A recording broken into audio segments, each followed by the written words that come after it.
cause you to think in the midst of it all, you already knew my name. Hey y'all, what's up? My name is Tony Alyssa and welcome back to my channel.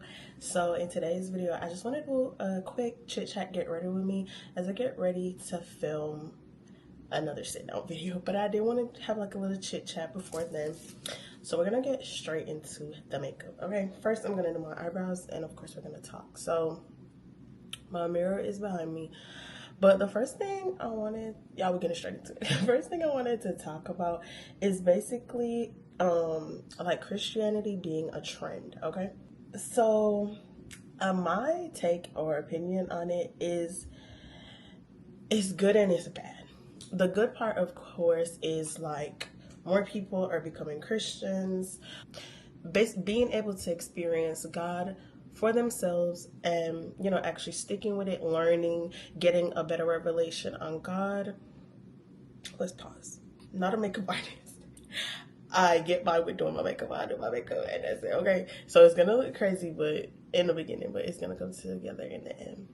But growing their own relationship with God and seeing God from a different light, how they may have seen him if they did grow up like in a church, because I feel like more people than not growing up didn't have the best experience going to like their local churches, their small town churches or whatever. They seen the grown-ups, the elders of the church, you know, like pray and do all of this extra stuff in church, but be poor outside of church, or gossip, or do everything against the Bible, okay? Against God's laws, God's rules. They seen basically a lukewarm experience from the teachers, which would be the elders around them.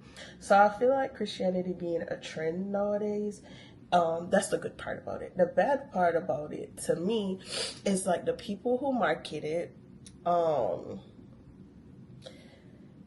they go to the mega churches, they talk about it like, you know, I'm getting closer to God, which is good. It's getting closer to God and all this other stuff. But then you see them more so like living an alternate lifestyle to what they preach. So I feel like, yes, people, they'll change over time or whatever. They'll change over time because all of us, we did start somewhere. You can tell more times than not when it's a trend, as like they're just following a trend as opposed to actually desiring to change their life in God, because what they say never lines up with the content that they show. And why I say content and not lifestyle, like in actual life, is because that's mostly where the trend is, you know, like in content, like on social media. So when you watch their videos or you look at their TikToks, for instance, like I see a lot of what is it called, like Christian business owners, right, talking about God did this and God did that, and then you literally scroll. Hold on, y'all, I can't talk. I'm back. Like I said, not a professional. For some reason my eyebrows messing up, but whatever. So you scroll and you see them like twerking on Instagram or twerking in their videos after they've marketed their business videos or their brand to be Christian. And I know some people might try to argue like, you know, everyone's changing, everyone has their season as to where they stop. Yes, but at the same time, once you identify as a Christian, you are an ambassador of Christ.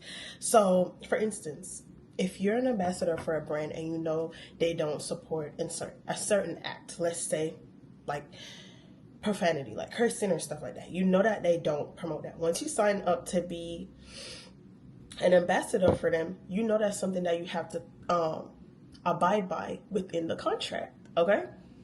It's the same thing with God. If you know that you have signed up to be a Christian, you know there's certain things that God allows and he doesn't allow. Profanity and stuff like that, of course, is one of those things. So I do agree, some people are changing, some people, I forgot primer. Oh my gosh.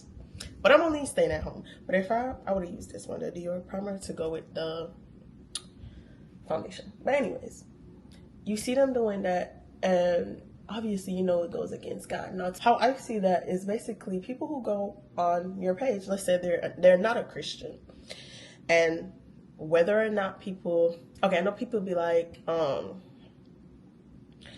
don't, how do I say it? Don't be like, they're not that person's role model, okay? But some people still look at people as their role model as much as people say not to look at them as their role model. So they could see that one person, or that, oh, there's 2 people, 3, 4, 5, because it's more than one person that does that. You know, say they're a Christian and then post the opposite of it. They could be like, you know, like Christians, they don't take their God seriously. Okay? They don't take God seriously. They don't fear their God, aka respect their God. And they could try to say, you know, that's why, again, it's not a reason to say that's why you don't follow Christ or because of what somebody else do. But I'm just saying, you know how people think. So, and then above all of that, you are, again, an ambassador for Christ. So that is how you're representing Christ. So imagine you're representing Christ by saying, hey, I'm a Christian, but doing the opposite. So that to me is like the good and bad of the trend. The good is that people are exposed to Christ, and those people do take it seriously. They do go ahead and seek out God on their own. You know, they may have been influenced by another influencer who went ahead and followed Christ. Somebody they follow, you say, you know what, let me follow them. And whether that person slips up or not, which, you know, everybody's human, they continue to follow Christ off of their own. But then again, you have those people that just take God as a joke. That's how I see it. You know, just take God as a joke. And some people could say, like, you know, it's being judgmental. However, I've been asking God to help me with the fine line between being like judgmental, or God calls us to judge, in a sense, each other. But of course, judge yourself. Judge yourself first. So, like, look at what you have going on in your life before you go out there and judge somebody else, of course. But when you're, quote unquote, like judging someone, you can't judge people that are non-Christians, because you can't judge them by a Christian book because they don't identify by the Christian book, aka the Bible. But if you are a Christian, other Christians and themselves should be judging themselves off of a Christian book, which is the Bible. So I know people like to say, you know, don't judge, blah, blah, blah. But if you are a Christian, another Christian I'm trying to find but it's basically judging, you know? I'm trying to find a different word, but it's basically judging based off of the Bible. Which takes me into my other topic that I wanted to talk about, was people that are Christians and then say it's not that deep, or they don't look that deep into things.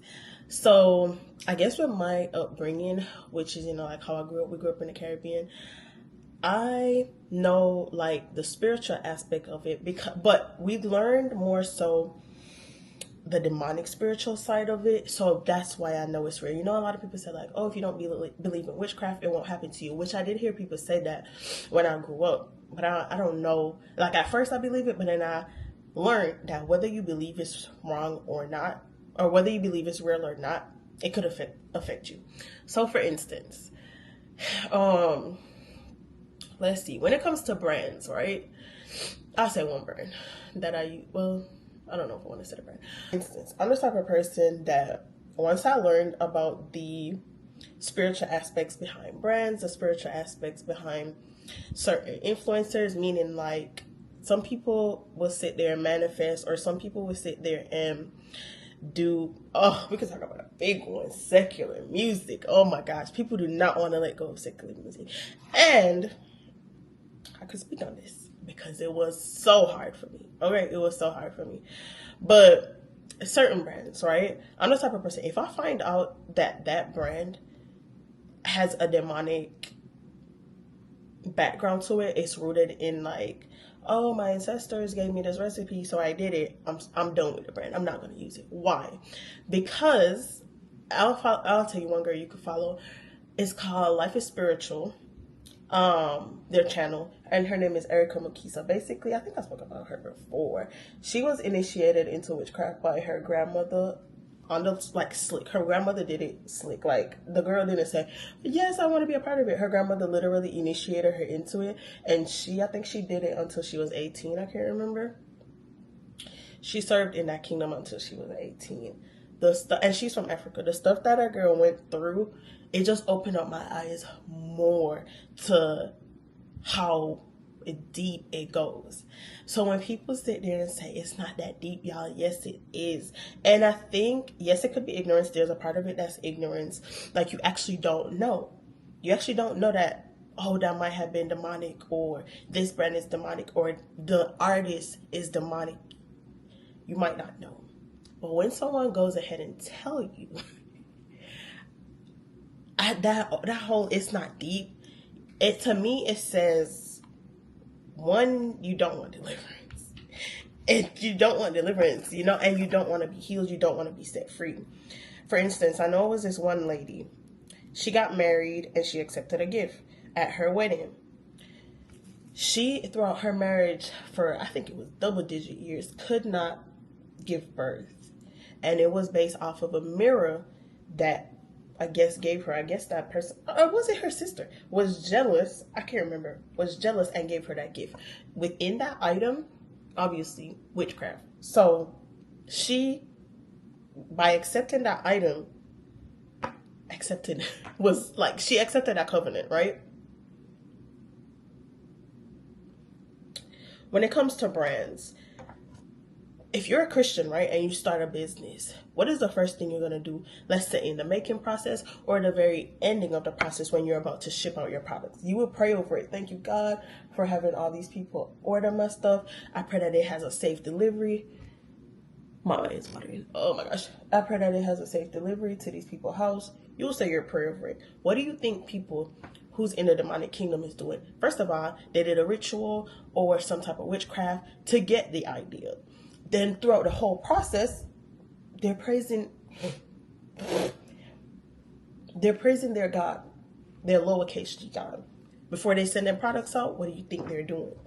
Artists. Oh my gosh. When it comes to music, them beats, when I, my whole life, soca music, where I'm from, we call it like wailas, like carnival type of music, or, you know, like where the feathers, we call that carnival. Like the feathers and the swimsuits or whatever, we call that carnival. That type of music was my go-to. When I came to the States, like, they don't play that kind of music. So the closest thing to that kind of music for me was trap music. Little Baby. Who else I used to listen to? I listened to Lotto way before everybody knew about Lotto, when she was called Mulatto.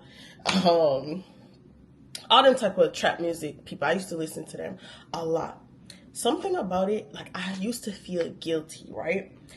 And I remember I told myself when I went to, I don't know where I went. I think it was a church in Evans. And they were like a fast. And back then, of course, they were calling consecration like a fast. But hey, I was like, okay, I'm going to fast from music. Y'all, when I say I was so angry that week, I'm like, God, you don't want me to be happy. You don't want me, because music was my escape, aka my idol, right? It was my y'all. At this point, I'm playing. Hold on. Y'all, probably this does not look on camera how it looks right now. I'm gonna continue, okay? I don't even know what I'm saying. Music was my escape. Music was my idol, and I tried to let it go for a while. I would let it go. I would start back. I would let it go. I would start back. And I remember one week I was like struggling with it bad, feeling like, bro, like, I feel like I need to let this go. Like, I really feel like it's holding me back. Why? Because anything that you make an idol, you can make anything an idol. It don't matter what it is, right? But like I said, for me, it was trap music in general, but secular music. Because it was never Christian music. It was always secular music that was the idol for me. So I remember one week I was struggling with trying to let it go or whatever. I didn't tell anybody about it. I was just thinking about it. And my sister came up to me and she was like, oh yeah, I forgot to tell you, like, I had a dream. People be saying, oh, there's too much with the dreams. That's another thing. Dreams. Oh my gosh, we could get into so much. But my sister, she was like, I had a dream, like, I think the world was ending or whatever. And she was looking back, she was trying to call me. And she turned around, she was like, God, like, where's Tony? And he was like, come, like, she can't come. She didn't want to, literally, I never told this girl about it. She was like, she can't come because she didn't want to let go of the music. I never told my sister I was thinking about, like, dang, like, struggling with letting go of the music. I didn't tell her any of this. So when she told me this out of the blue, I'm like, bro, like, this is serious. Like, I have to stop. And as small as secular music might seem, remember I said I made it an idol. One eye is harsher than the other. Oh my gosh. When I say I cannot be bothered and my eye keeps, well, I need to turn this fan off. Hold on. On top of me making secular music an idol, the artist, 9 times out of 10, is also like a problem. So behind closed doors, for success and fame, whether you want to believe it or not, a lot of the artists are like going through rituals, whether it be sodomy, whether it be what is it called? Like offering up a family member. That's why you see a lot of them family members die. And that's also why you see a lot of artists, movie stars with a lot of rare diseases. Because when they go ahead and sign their life or their success over to the devil, he can only give them in return what he has, which is sickness, okay? Sickness, pain, death, because that is the essence, amongst a lot of other things, what the enemy is. But yeah, y'all, for the most part, I'm done. As you can see, I'm a very neutral, natural face kind of girl. If anything, I'll put some like lip liner on, but I don't know if I want to do all of that. But I'm running out of battery and storage. But if you have any other like pointers you want to add in the comment section, or we could continue this conversation in another video, definitely drop your comments below. Thank y'all so much for watching, and I'll see y'all in my next video. Bye.